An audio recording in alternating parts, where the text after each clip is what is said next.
So we're about to pull these carbs out of here.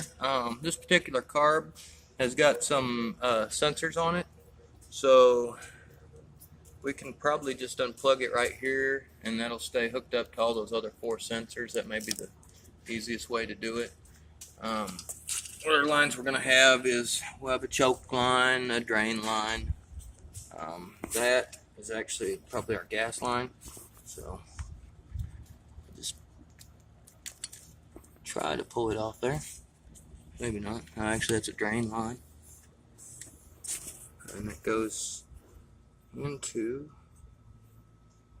right, there's a hole over there.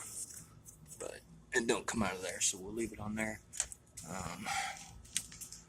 We've got our choke cable, so we'll go ahead and pull that off. We'll have to unscrew it there. It looks like about an 8mm, and just pull it out of there. Alright, so I went ahead and loosened my 8 here. After that, you can pull that cable up through there. Just kind of remember where it goes. This is a push-pull carburetor. So normally when I take these apart, I only unloosen one. This one I'm unloosening this. Just remember this nut comes all the way up here. That one looks bottomed out there, so that kind of tells you what you're dealing with. And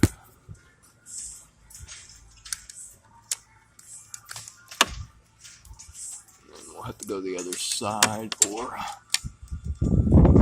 get it from here. Probably gonna have to set the camera down. Yep.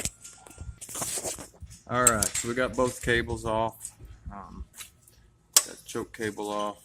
Got our wire connector off. I think she'll actually come out now, one way or another.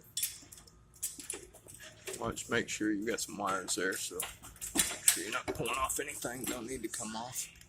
Oh, we've got one more sensor over here. We'll pull it off.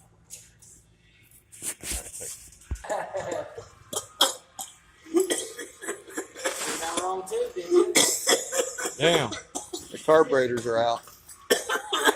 Zach's intake has been clogged. Holy smokes.